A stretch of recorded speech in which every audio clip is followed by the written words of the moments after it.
audience because I can unmute myself, and I'm going to hold you hostage to my lighting issues. Just kidding. Thank you so much for joining in. I hope it's not too much of an echo. I'm kind of in an office space in a hotel room that's been converted, so maybe the acoustics are not so well. I'd just like to I'll read off the motion to host this meeting electronically, and then I'll need someone to move and second. I move that the items on this meeting agenda constitute essential business of the committee. Meeting electronically is necessary to protect the health, safety, and welfare of Tennesseans considering the COVID-19 outbreak, and any rule conflicting with the governor's executive orders 16 and 34 permitting electronic meetings be suspended. Stephanie Cooper from Centerstone, I second.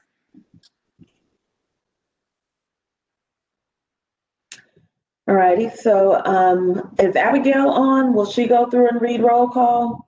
No, I'll do that. I do have a barking dog in the background. I apologize for that. Okay, I'm just going to go through if Sharday can unmute the call-in folks, we'd like to hear you guys announce yourselves, and then I'll note you as present. Then we'll mute those call-in folks, and we'll go through the line of eligible voters by agency in alpha order.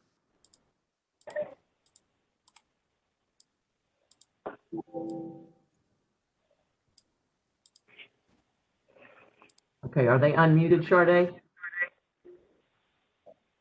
Almost 1 second. Okay. Susie, are you going to ask for conflicts as well? All in one vote and conflicts? That's great. Yep. So we're looking for present, approve the electronic meeting, and any potential conflicts to announce. And from the call-in agents, people first, and I'm not looking at the phone numbers. So if you have called in, if we can kind of try and take turns as best as possible, that would be great. Ephesus House, Daryl on the phone. All right, thank you. Good morning, Donald May, Operation Stand Down. Okay.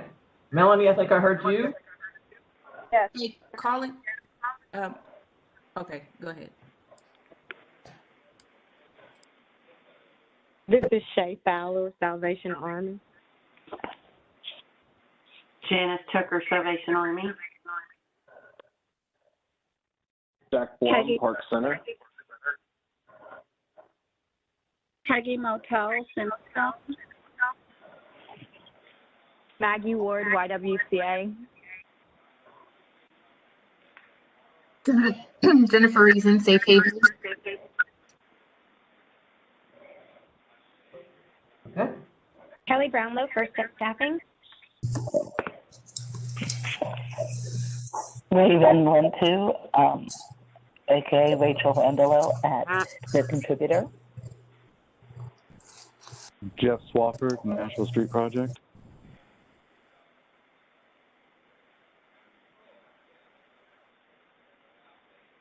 Okay, sorry, I'm going to have to go back to the person from the contributor who said one thing and then also known as something else. Could you please re-announce yourself?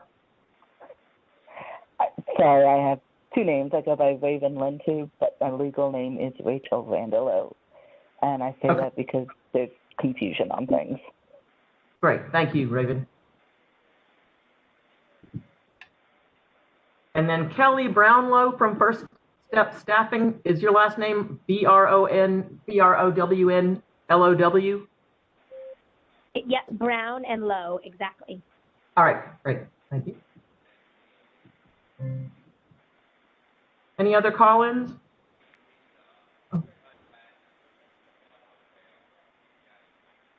And I'm going to step back, and for the remainder folks who are going to be in the roll call, we do need present, approve electronic meeting. So yes, yes, and then any conflicts. So, any other call-ins that have not announced yourselves? Susie, Treva Gilligan, MDHA. Did you get me? I have you. I've got you on the list of folks that are here. Yep. Okay, thank you. Thanks.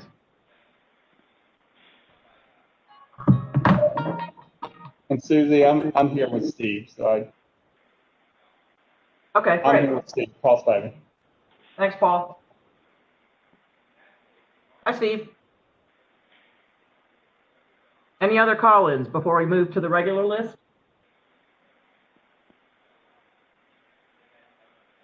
Okay. Up to the regular list. Taylor, I think you're here from Agape.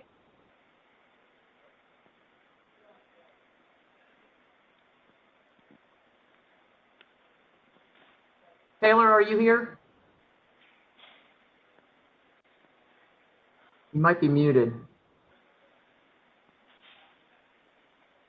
Oh, you somewhere. Okay. Moving on. Kim Demetrio from Catholic Charities, or any other voter from Catholic Charities?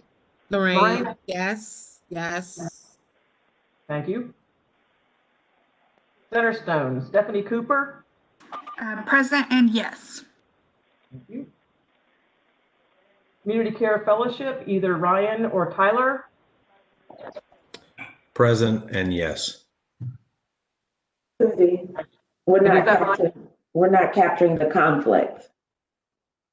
Any conflicts, guys? No, not as far as I know. Thank you. Is that Ryan? Sorry. Yes, Ryan. Thank you. All right. Hey, Susie, this is Taylor. Can you hear me now? I can. Okay. I'm here and yes, no conflict. Great. Thank you. The contributor, Kathy? Present, yes, and we receive ESG funding.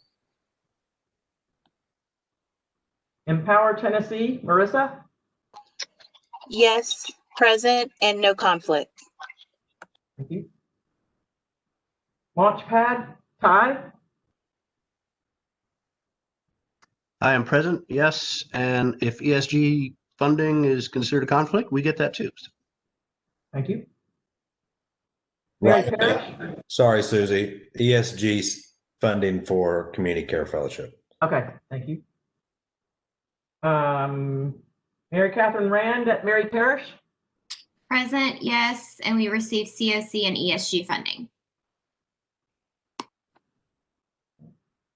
Treva, I have you from MDHA. Mending Hearts, Diane? Present, yes, and no conflict. Thank you. Mental Health Cooperative, Tracy or Kenna?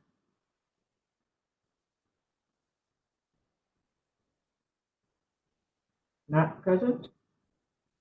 General Hospital, Mark Overlock? Present. I do have a conflict. My wife works with Catholic Charities and they get funding. And I approve. Thanks. Thank you. Metro Public Health Department, Julie Thacker? Good morning. Present, yes, and no known conflicts. Thank you. MHID, we have Judy or Abigail? This is Abigail. Present, yes, and we are the HMIS lead and receive COC funding. Thank you. Metro Social Services, either Giovanni or Lee?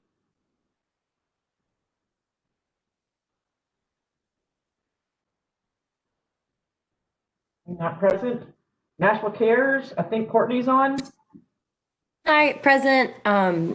No conflict. We receive ESG funding. That's what you need to know. Thank you. Yep.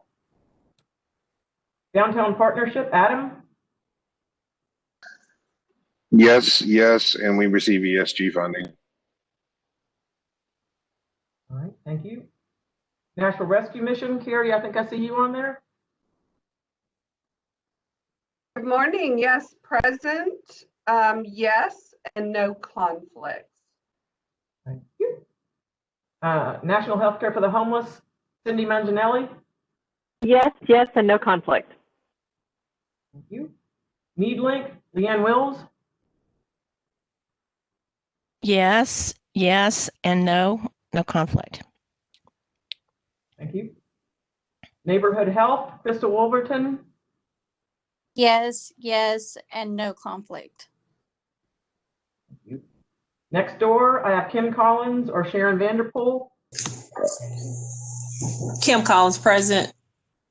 Yes, yes, no conflict. Great, thank you. Oasis Center, Carrie, I think I see you on there. Good morning. So yes, present, yes, and we receive COC and ESG funding. Thank you. Thanks, Carrie.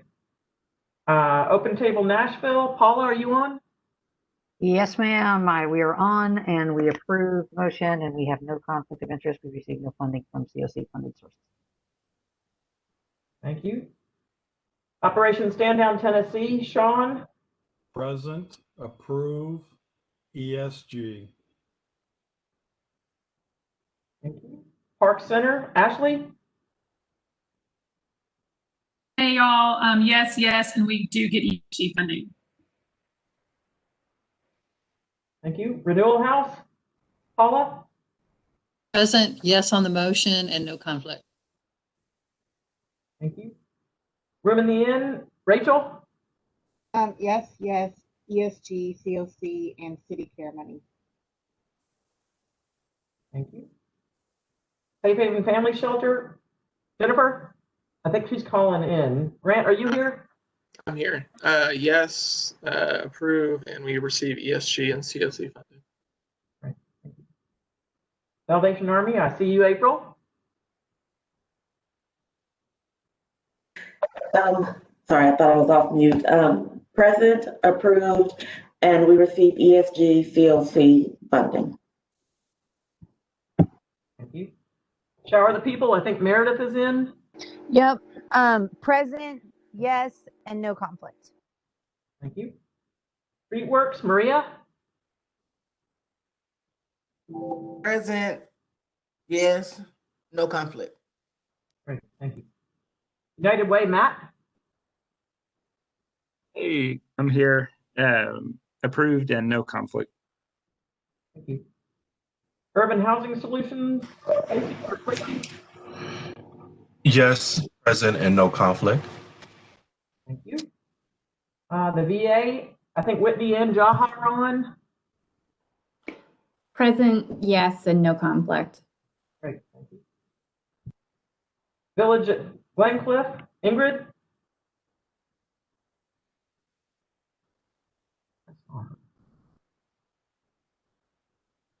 Okay, not present. Welcome Home Ministries, Daryl or Kyle.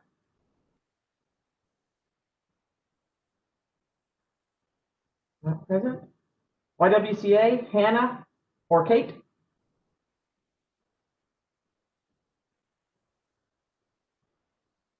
Not present. All right, and then Steve, I have you step up on second, either Arthur or Terry.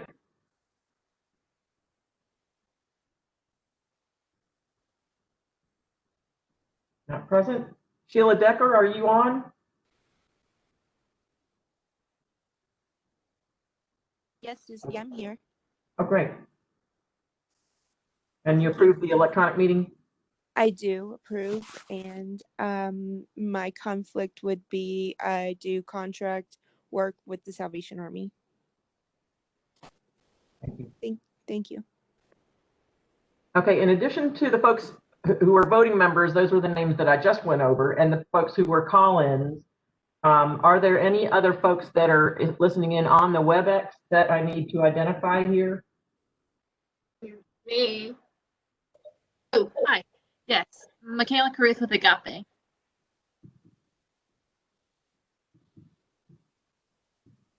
Thank you. Anyone else?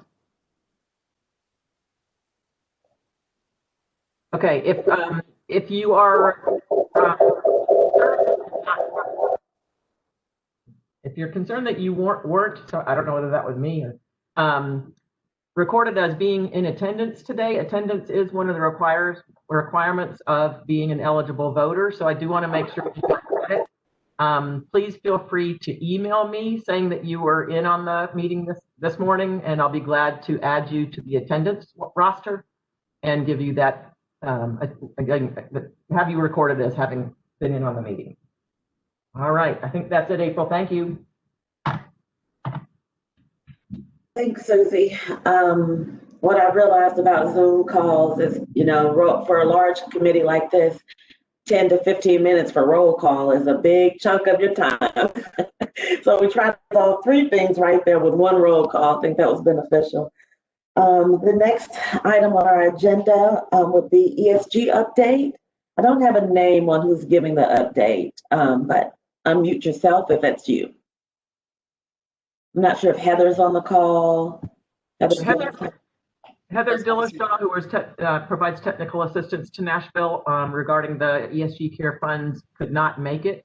She does have a dashboard presentation, though, and did send it. And Abigail was good enough to say that she could at least put that up. If we can, Sade, if you can give her the presenter ball. And then Abby, if you can sort of update us about what's gone on, some really exciting stuff out there. Sure. Hi, Susie. This is Giovanni. I'm sorry to interrupt. I had some technical difficulties in this Metro Social Services. Thank you. Gotcha. Yes, and no conflict. All right. This is the dashboard that Heather was going to share, and she is sorry that she couldn't make it this morning.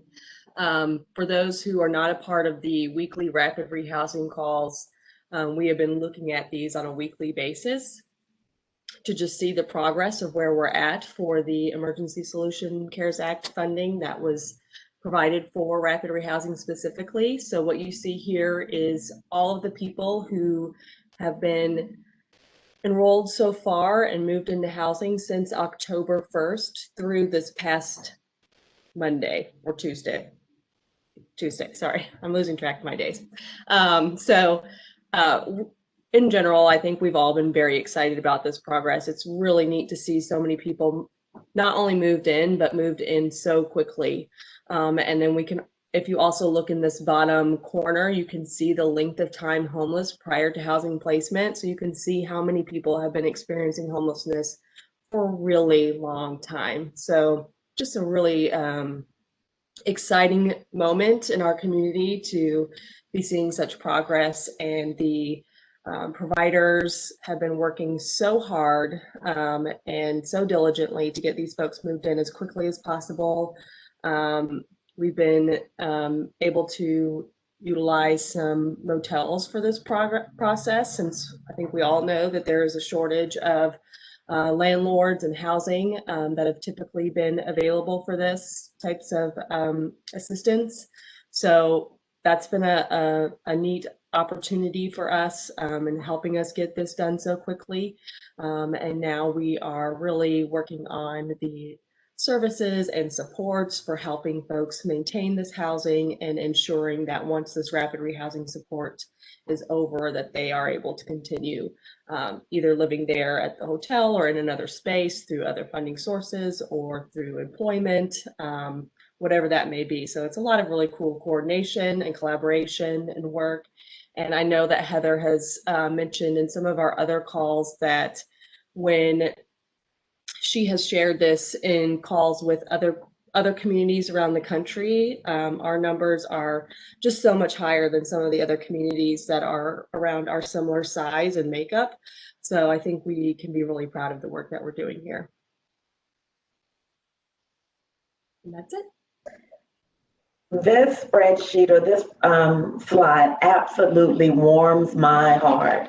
There's a lot of hard work on the back end, making those numbers look as well as they look. I will say, as a community, we cannot be shocked, and we can't act shocked that taking people from outdoor encampments and placing them in a home majority of them within less than 7 days, and they're just now getting to understand their new community, their new case managers, their new environment. We can't be shocked that it does come with some hiccups.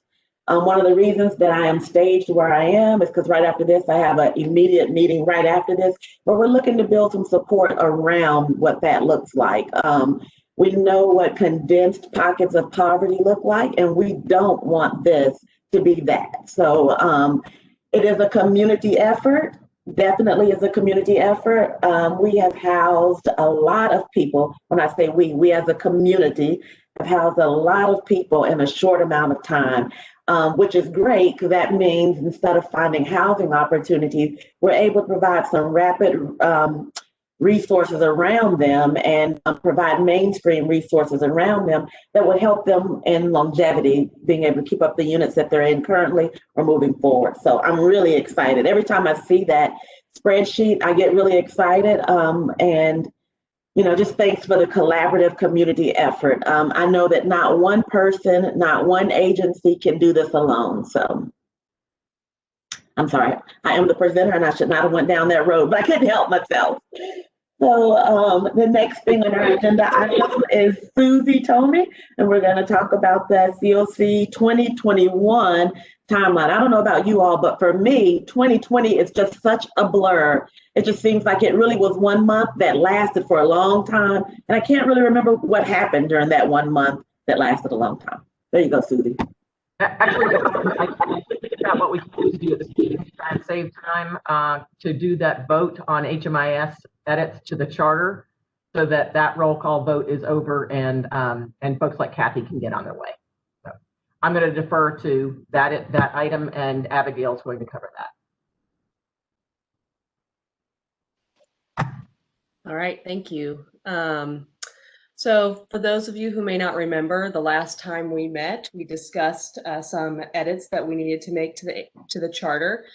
These were edits required by HUD. We had to submit the charter this past summer to HUD for review because of our HMIS system capacity grant. So they were really focusing on the HMIS pieces of our charter, and that is all we edited in this round. So we did put this out for public comment back in December after the last meeting, and we did not receive any. So hopefully that means everyone looked at it and thought they were wonderful and great edits, or you guys didn't really worry about it. Either way, they are fairly minor. I will go ahead and share it just once again, just to make sure everyone is aware. And then I think if there are any questions, please feel free, and we can move forward with the vote. I have a comment. This is Steve. Sorry, yes, you have a comment. Am I on? Yes. Okay, thank you. With regards to what it says here, it says a designated HMIS lead can be found in the CFC HMIS policies and procedures. It's really a best practice to identify the agency responsible for that. So I think it should state in there that the HMIS designated lead is Metro Social Services of Nashville-Davidson County and the address. I also think to put in there that you should say that the HUD contract was signed, dated, and executed on such and such a date. That's just with regard to that paragraph. The other paragraph in there, down at the bottom, which refers to the governing body, once again, the Planning Council is not the governing body. The Planning Council and the COC general membership share powers. That's why we're voting today. So I would just like to have that deleted, that the contract can go between the COC, Planning Council, and Metro Social Services, but understanding that our COC is not a legal entity. It does not have contractual authorization, but for the purposes of doing this to satisfy HUD regulations, that's what needs to be done, and that's my comment. Thank you for that comment, Steve. I think that you always help us keep a thumb on the pulse of what's most important, which is the community and general membership. I don't know if we want to entertain a motion to move with those edits, or is there should we open the floor for more discussion?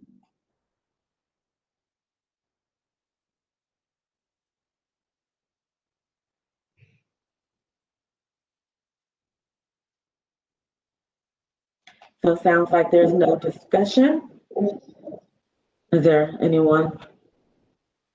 No, it sounds like there's no discussion. So can I have someone move to make a motion to have a vote on the original of all of that Abigail said?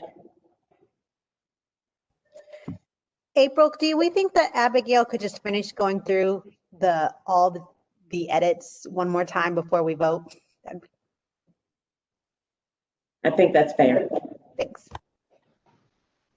Sure. And I do thank you, Steve, for that comment. We did talk about putting the full name Metro Social Services in there as the HMIS lead, and we talked with the charter committee about this as well, and determined to leave it in the charter or in the HMIS policies and procedures as being specific to Metro Social Services, just simply so that if it changed, we wouldn't necessarily have to go back and re-edit this particular charter. So we're comfortable with whatever this community decides, and we'll make adjustments if we need to.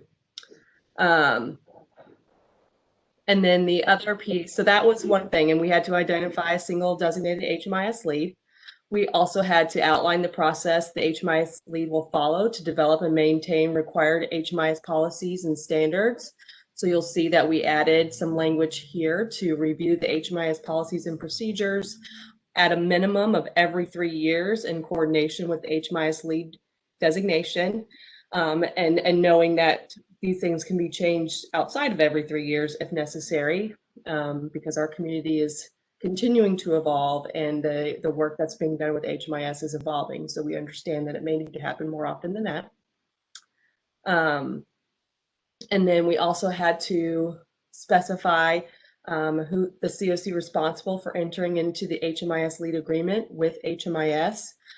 So we went with the Homelessness Planning Council based on feedback that we received from HUD Technical Assistance last year, that we are receiving through the HMIS System Capacity Grant. And then finally, we needed to add in any information that we have regarding HMIS end user fees. We don't currently charge those, so I just put in a little bit of language here at the end stating that we didn't charge them. And then if that changes, that we will adjust that information in the HMIS Policies and Procedures Manual, and we will note that here in the charter for that information to be found there. That's all. Any other questions or thoughts or concerns?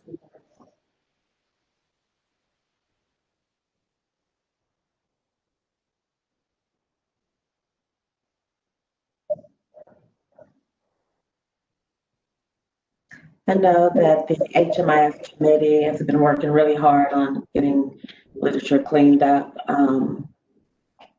There was a meeting right before this that I missed, but thank you all for your hard work. So is there anyone that would like to entertain a motion? I'll make a motion. This is Kathy from the contributor that we pass this as written. Seconded, Sean Muldoon. All right, so Susie, are you going to go through and do an individual vote, or I don't think we can do ayes and nays, right? I don't know whether Derek is on the call, but I think it has to be a voice vote. If not, Derek, I'd be glad to entertain something simpler. Don't know if he's on the call, but it does have to be a roll call vote. Okay. Okay, again, I'm going through the list of agencies who are eligible, individuals who are eligible to vote. So they've attended 50% or more of the meetings in the last year. And again, I'll go through them in alpha order to the best of my ability here. Taylor with Agape. Kim with Catholic Charities, or maybe Lorraine?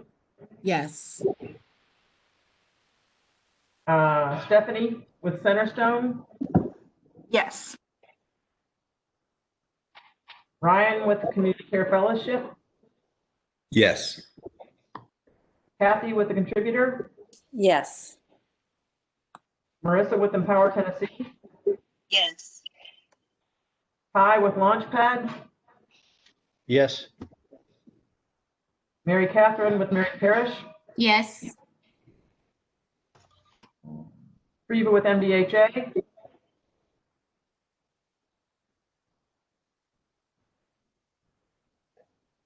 Reva, are you on? Yes, can you hear me? Thank you. Diane with Mending Hearts? Yes. Mark with Metro General Hospital? Yes. Julie with Health Department? Yes. Abigail with MHID?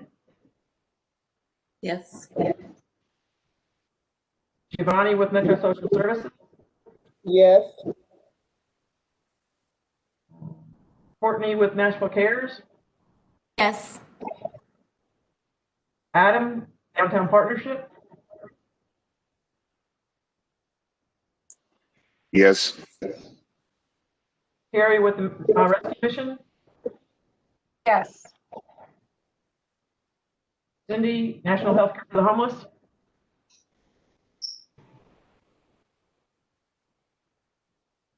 Cindy, you there? Leanne Needley? Yes. Yes. Crystal Wolverton with Neighborhood Health? Yes. Kim Collins next door? Yes. Terry Oasis Center? Yes. Paula, Open Table? Susie, can you tell me what we're voting on? I got kicked off and just got back on. Yeah, the HMIS required edits for the charter. Yes. Open Table votes yes. Thank you. Operation Stand Down, Sean? Yes. Ashley Park Center? Yes.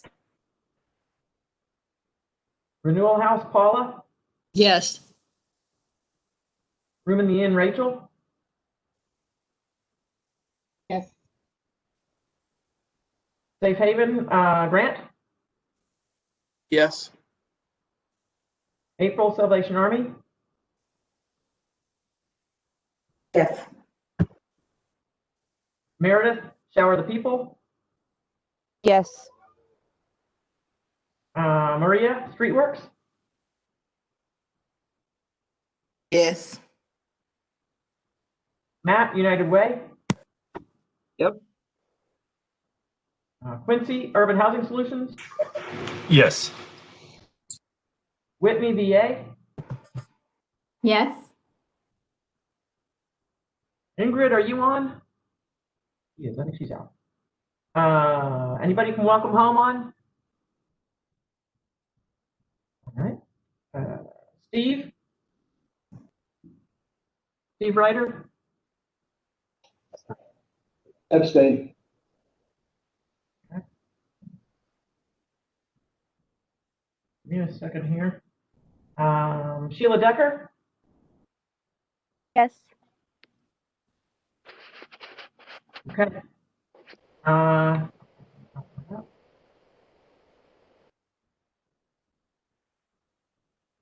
Okay, 35 voting for and 1 abstention. Passes. Thank you. Thank you, Susie. So it's been approved. Great work. Great work to the HMIS committee, great work to MHED, and great work to MDHA. Got a lot of moving parts, and it's great when we can see some things coming to closure or moving forward as we continue to build this ship. All right. So I guess we'll go back to the CLC timeline. Not you, Susie. Okay. I'll make it short and sweet. The competition for 2020 was essentially canceled. There will be simple renewals of the projects that have expiration dates this year. They will all be renewed non-competitively for 1 more year through 2022.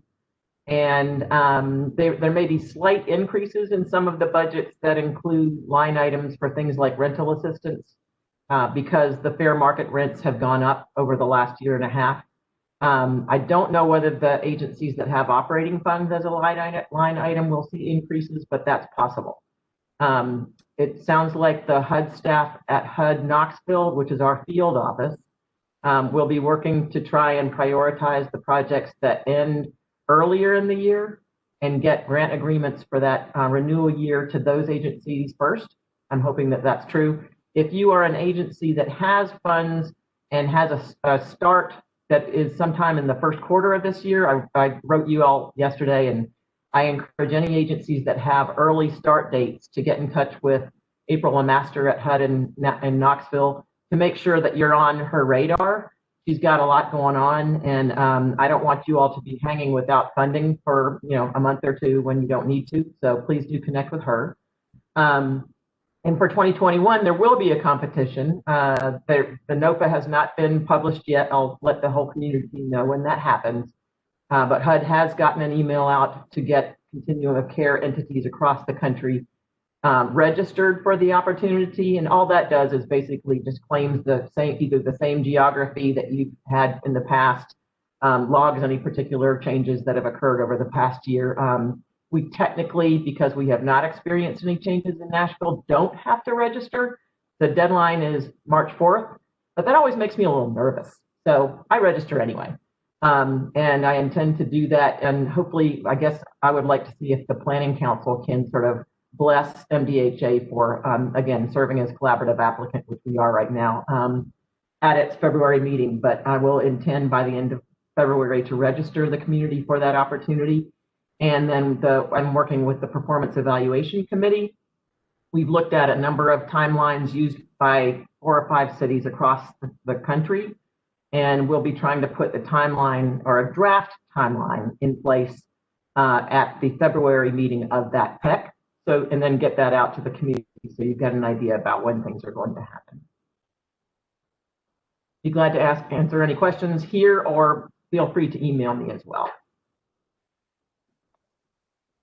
Thanks. Any questions for Susie? Any questions from those that are calling in? I don't know if they have to be unmuted by Sade, or we just want to proceed.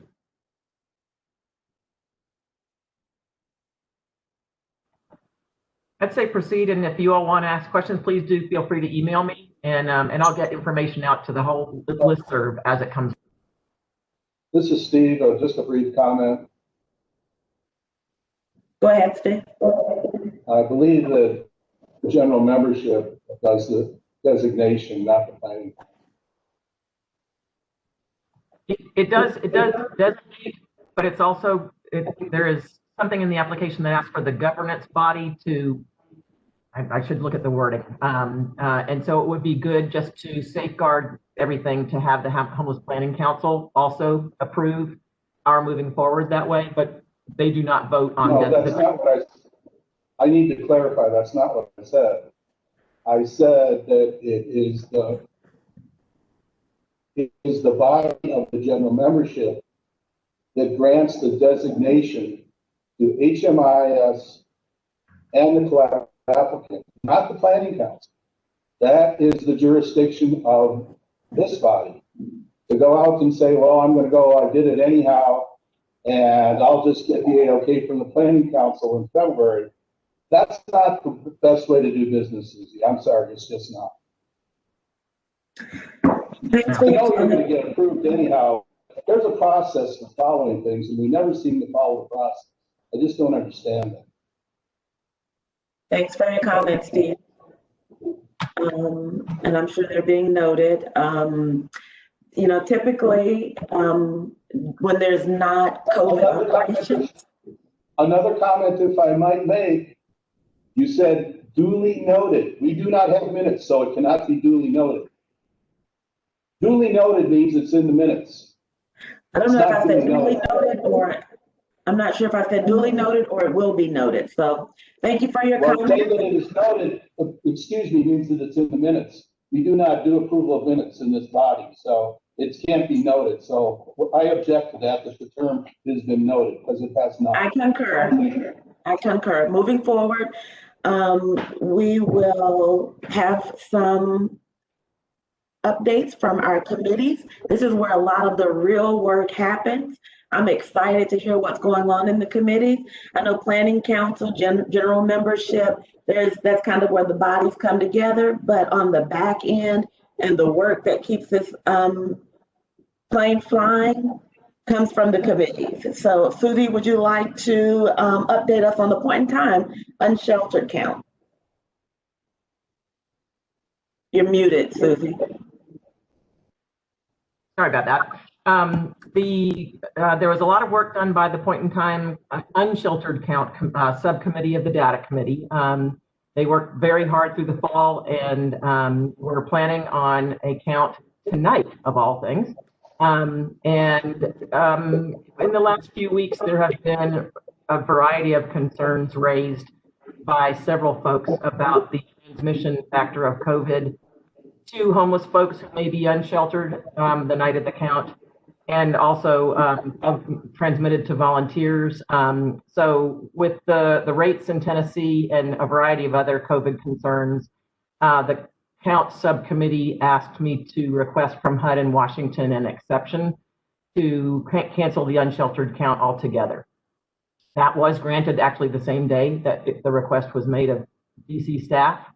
I think that we're not the first or only city to have asked for that exception for those reasons. And that means that there will not be unsheltered numbers counted. The MHID staff, in particular, Rachel Cook, she has been working really hard on continuing to get the numbers tonight of folks who are in shelter, and also to get the bed count of folks, of agencies that have permanent supportive housing and transitional housing units out there.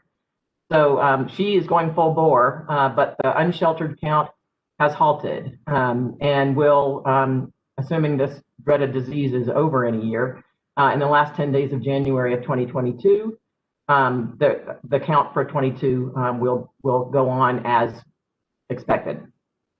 So, much thanks to the members of the point in time count subcommittee. A lot of help from Troy Jenkins and Jaha Martin from the VA for chairing that.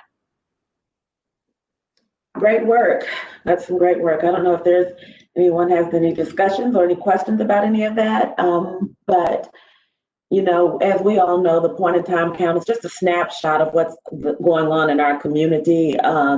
And you know, all data is vital and vitally important in what we do. So thank you for your hard work, and we'll look forward to 2022. Can't believe I'm saying that. But approve the cancellation, we talked about that. So I guess next on our agenda would be maybe Jaha Martin's going to present on the anti-racism pledge. Yes, good morning. So the anti-racism pledge was approved at the last Homeless Planning Council. So we are excited about that. And just for those who may or may not have a background, just to give you a really quick cap of what work has been done towards this. Basically, the pledge is an anti-racism. So we're calling it the anti-racism pledge of the Nashville, Davidson County COC Homelessness Planning Council. And before I get into sort of what the purpose and the goal is, do want to give a special thanks to the Data Committee for initiating and creating the first draft of the pledge and just taking initiative around this effort. And also to the Equity and Diversity Committee for additional edits, as well as support to the pledge and backing it to be presented to the Homeless Planning Council. And of course, to the YWCA for allowing us adaptation and use of some of the verbiage that they have historically used with their agency around their anti-racism work. And so the purpose of this pledge is really to encourage us to be intentional about how we show up and occupy our spaces in our committee meetings, in our work environments, how we interact with one another. And also, most importantly as well, is how we provide service to those that are experiencing homelessness. And so there is a series of statements that are within the pledge that we want people to be able to look at, to really take to heart, how they can utilize these things throughout every aspect of their life if possible, but particularly in the work that we're doing. And so the goal of this pledge is to really dismantle racism. And more importantly, we want to create a more racially equitable response and access for those that are experiencing homelessness, because we know by the work that is done and the statistics that disproportionately African Americans and people of color and indigenous individuals are most adversely impacted by homelessness.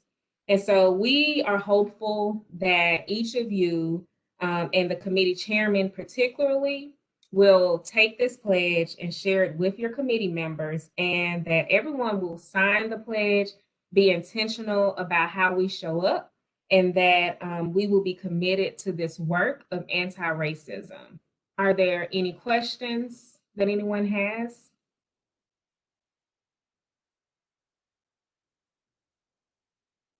Well, I don't have a question about the document. I have a question about this body. Will this be provided to us individually so that we, as a full COC, can also vote to adopt this? So that it's not just adopted by the Planning Council, but it is adopted by all? I think that may be the next step. I just wanted to give an overview, and then I jumped ahead because I'm just anticipating that everyone will so enthusiastically agree to this because we're already committed. So thank you so much for that point of clarification and protocol, Sean. Are there any other questions? Do you have a plan of action on how you're going to roll that out to this general membership and to subcommittees? So my thought was, after the vote today, and of course, Abigail or Susie may have more information, but as a starting point to give it to the chairman as part of an agenda so that people can really look at it and we don't just disseminate it in a random email, people glance over it and hurry up and sign it, but to really take time within their committee meetings to review each of the statements and to encourage people to do that, because we know oftentimes in meetings, people are checking emails on phone, but if there's a time that they can set the space, because this is really about intentionality and how we show up. So that would be my thought, but of course, I'm definitely not the ruling body, so. Great answer. Was someone trying to chime in? I just wanted to, I know that the Equity Committee will be probably working on a rollout of that kind of intentional plan and how to sow the philosophy through the various committees. But in a way, organically, that's already begun in this week's, nominating committee and the Performance Evaluation Committee. They were both sent copies of the pledge. And both committees are in favor of using that as they go forward. In fact, to the extent they're going to try and borrow from the data committee that has a sort of a summary paragraph of addressing and trying to dismantle racism in the agenda for the data committee. And it's going to be a standing item, but a standing part of that monthly agenda. So I personally, as staff, I guess I can recommend, I can't vote, but I would recommend that this be an item at the next general meeting. It doesn't have to be February. I'm not sure when that's going to be, because I think that not only does the Planning Council, as the governing body, need to sort of approve that, which they did last week. I think Sean's right. The general membership, I think, would be eager to address it and to adopt it. Just a technical question. Does the document need to be updated to say that as a member of the COC versus as the committee member? Okay. It already has been adapted, I think, to say the Homelessness Planning Council after their meeting last week. And then it could be something that we insert general membership into as well. Great, thank you. And I appreciate what you said, Susie, and I'm actually a part of both the data and the equity committees. So I've seen the process of how this is rolled out. And I just want to, I guess, concur and also emphasize operationalizing the statements within the, because I really like, you know, what's happened so far and the intent behind it. And I agree that just even bringing the attention to it, by setting the intention of the meeting, by having that on top of the agenda, you know, will really help bring that lens to the work moving forward. But I also think if there is commitment from the committees to say, and this is how we're going to add an objective, add some specific products, deliverables, things that they are held accountable to, in terms of how implementation of that pledge will roll out. I think that is a really important next step.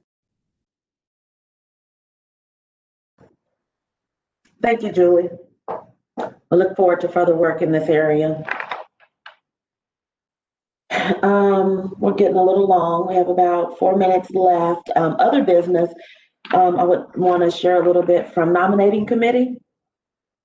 So the nominating committee met and they're looking to draft a slate for 2021 candidates. Just wanting to open the floor or open the thought process, right? Not the floor, but the thought process for the committee to consider any other recommendations from the general membership and from the public. You could send any recommendations as we're looking to build this slate, their name, their contact information, a little bit of details that would surround their skill set or their perspectives or any special interests that they would bring to the committee. And how would it enhance what we already have and what are we deficient in? That's my thought. You can email those recommendations to Ingrid McIntyre. You all probably all have her email address. If not, Susie could help provide that. Before our next meeting, I believe our next meeting is in 2 weeks. We met yesterday. I don't know if we have an exact date for the next meeting. Susie, do you know? I don't think that's going to happen. Okay. Okay, so within at least the next 2 weeks, if you could email your recommendations, our next meeting will start the reviewing and the vetting process for the list of names to come up with the final slate that would be presented to the general membership for voting. Is there any other business?